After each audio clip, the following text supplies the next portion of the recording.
I will, God willing, always continue to carry out my task and my responsibilities of promoting peace, tolerance, justice, and compassion to the corners of the world. I will continue to tell all people that in order to be relieved of the pain and suffering that we face today, we must adopt true justice and equality. Ever since man walked on the face of the earth, there have been over 15,000 major wars that have killed close to 4 billion people.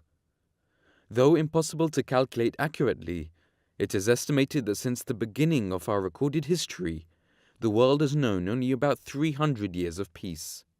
Each leader in the world desires to find a lasting solution to the issue that has plagued our beautiful planet centuries over centuries.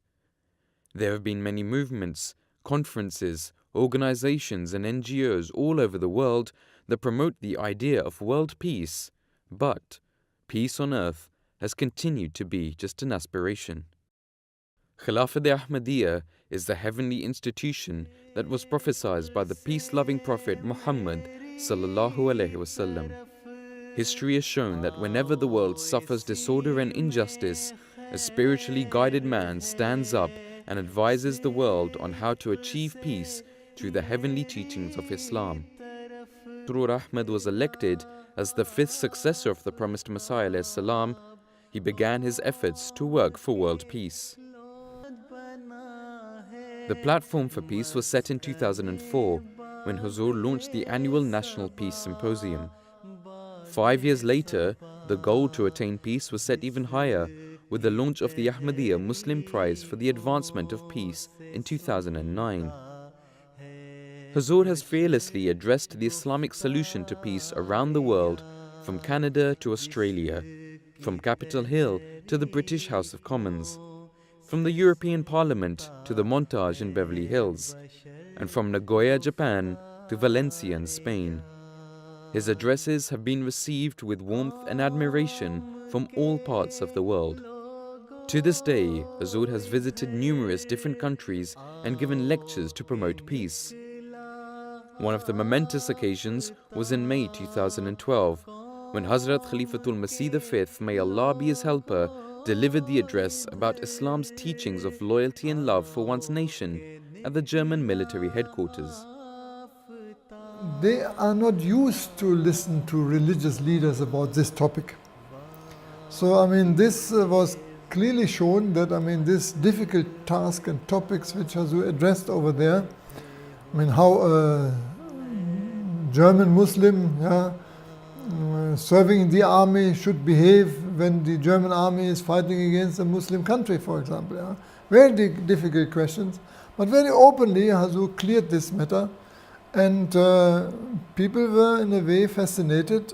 We observe that the world has become a global village. Mankind has become very closely knit together. The people of all nations, religions, and cultures are found in all countries. And so this requires that the leaders of every nation should consider and respect the feelings and sentiments of all people.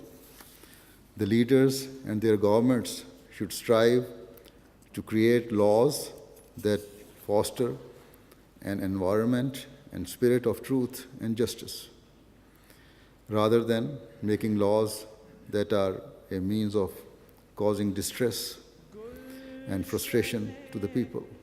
Huzur delivered a historic address at the Capitol Hill in Washington, D.C. on the 27th of June 2012. Hazrat Khalifatul Masih V, may Allah be his helper, met with the leading congressmen and senators and other leaders at the Capitol Hill. The meeting, which was the first of its kind, provided an opportunity to some of the most influential leaders in the United States to hear firsthand Islam's message of world peace. Huzur spoke about the path to peace, just relations between nations, and told leaders of global influence that true justice and peace can never be achieved without each other. The truth is that peace and justice are inseparable. You cannot have one without the other. And certainly, this principle is something that all wise and intelligent people understand.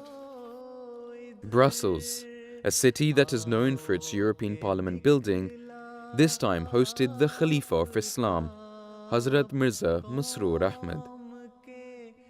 Huzur delivered an historic address on the topic of the key to peace, global unity, to the members of the Parliament of the European Union.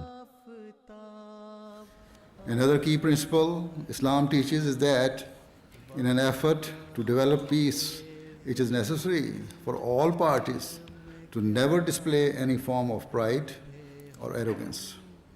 This was perfectly illustrated by the Holy Prophet, peace and blessing of Allah be upon him, when he famously said, a black person is not superior to a white person, and nor is a white person superior to a black person.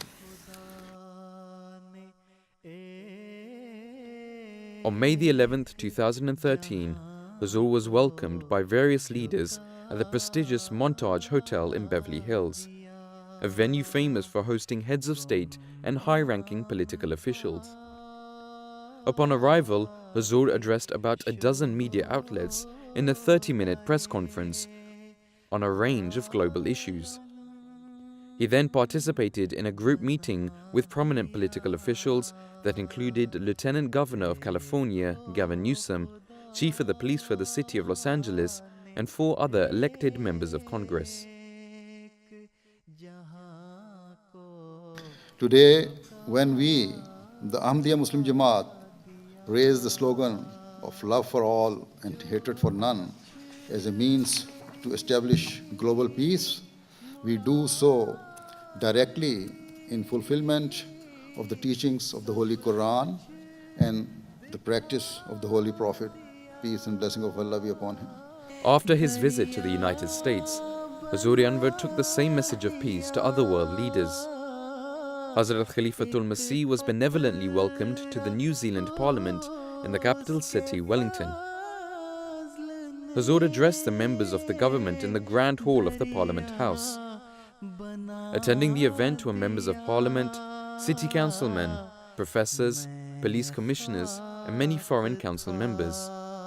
High commissioners and ambassadors of Israel and Iran were also present. The means of today's wars include aerial bombardment, poison gas, and even chemical weapons. And as I said, there is also the potential use of the most horrific weapon of all, the nuclear bomb. Consequently, the wars of today are entirely different to those of the past. Because today wars could potentially wipe mankind from the face of the earth. I think that it was a very important message, and I think that it is a message that can be welcomed and accepted by everyone. We're talking about peace, and who can oppose peace?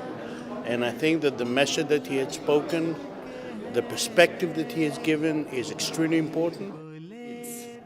That promoting religious freedom is an essential building block for peace and stability here and throughout the world.